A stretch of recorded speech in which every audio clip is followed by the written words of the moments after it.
नमस्कार दोस्तों, स्वागत है आप सभी का हमारे इस चैनल पर। आज हम एक प्रीवियस ईयर क्वेश्चन करेंगे, शॉर्ट ट्रैक के माध्यम से इस क्वेश्चन को सॉल्व करेंगे। और इसमें हम ये रेस से क्वेश्चन है, तो रेस से ये मैथमेटिक्स में जो रेस का टॉपिक है, अगर आप इस कॉन्सेप्ट को समझ लेते हैं, इस प्रश्न को समझ लेते हैं, तो रेस से रिलेटेड जो भी क्वेश्चन आएगा वो आपसे जरूर से बन जाएगा। तो इस कॉन्सेप्ट को समझते हैं, इसमें क्या करना पड़ता है, कैसे इसका आंसर आता है। इसमें सबसे पहले 1500 मीटर की रेस है और एक्स बाय को 100 मीटर से और जेड को 240 मीटर से हराता है। उसी रेस में बाय जेड को कितनी दूरी से हराएगा, ये आपको बताना है। अब देखिए, सबसे पहले एक्स और बाय का अपन रेशो लेते हैं, एक्स और बाय का रेशो। अब मुझे एक बात बताओ, एक्स बाय को 100 मीटर से, अब टोटल कितनी है, एक्स 1500 मीटर की रेस है, ठीक है। तो एक्स 1500 मीटर दौड़ा होगा। अब बाय को 100 मीटर से हराता है, यानी कि बाय जो है दौड़ा होगा 140 मीटर, सिंपल सी बात है। और एक्स दौड़ा होगा 1500 मीटर, बाय दौड़ा होगा 1400, एक्स दौड़ा होगा 1500। थोड़ा समझने का प्रयास करें।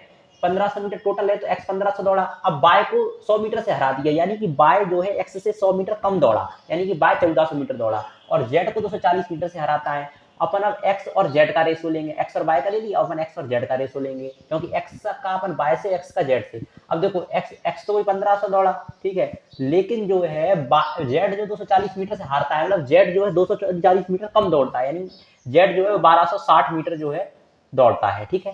अब इनका रेशो ले लेंगे तो क्या आएगा, देखो इनका रेशो लेंगे तो देखो, एक्स है, बाय है, जेड है, इनका कंबाइंड रेशो लेते हैं। कंबाइंड रेशो जब लेंगे एक्स बाय जेड का, इनका रेशो, एक्स की वैल्यू क्या आएगी, 15 आ गई, ठीक है, काट लेंगे इनकी जीरो को, आपस दो जीरो आपस में काट लेंगे। और वाई की आ जाएगी 14, ठीक है। तो एक्स अनुपात बाय भी आ गया, और एक्स अनुपात जेड कितना आएगा, एक्स की वैल्यू कितनी है, 15, ठीक है।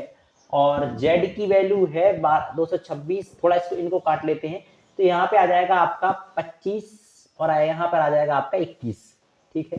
तो इसका जो जेड, एक्स और जेड का जो रेशो है वो 25 और 21 आ जाएगा, ठीक है।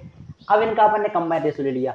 अब एक बात बताओ, यहाँ पर जेड की वैल्यू तो समान होनी चाहिए ना, यहाँ 15 और 25 कैसे हो सकती है, जेड तो एक्स तो फिक्स है, तो एक्स की वैल्यू क्या होगी, समान होगी। तो यहाँ पर 10 का गुणा करेंगे, ठीक है, और यहाँ भी 10 का गुणा करेंगे, यहाँ 10 का गुणा करेंगे तो 150 हो जाएगा। और यहाँ किसका गुणा करेंगे, 150 हो जाए, तो यहाँ गुणा करेंगे हम 6 का, तो एक्स की वैल्यू क्या होगी, 150 हो गई, क्यों, एक्स को तो हमें समान करना है। अब 10 का यहाँ कहा करेंगे तो यहाँ 140 हो जाएगा, और 6 का यहाँ करेंगे तो आपका 126 हो जाएगा, ठीक है। अब मुझे ये बताओ, उन्होंने कहा है कि उसी रेस में बाय जेड को कितनी दूरी से हराता है, उसी रेस में बाय जेड को। अब बाय जो है वो जेड को, बाय जो है वो जेड को कितनी दूरी से हराता है, बाय जेड को कितनी, इनका डिफरेंस कितना है, 14 है, ठीक है, इन दोनों का डिफरेंस 14 है। यानी कि जो 140 है वो किसकी वैल्यू है, टोटल दूरी तो 1500 है ना, रेस कितनी की है, 1500 मीटर की है, यानी 140 जो वैल्यू है, बाय की जो वैल्यू 140 है, 1500 के बराबर है। 140 की वैल्यू 1500 है। अब 14 की वैल्यू क्या, वही तो निकालना है कि बाय जेड को कितनी दूरी से हराता है, तो 14 से हराता है, तो 14 की वैल्यू निकालना है। 14 से 14 काट देंगे, एक जीरो से जीरो काट देंगे, 150 इसका करेक्ट आंसर हो जाएगा। तो इस प्रकार, इस तरीके से आपको इस प्रकार के प्रश्नों को हल करना था। तो वीडियो में तक बने रहने के लिए बहुत बहुत धन्यवाद।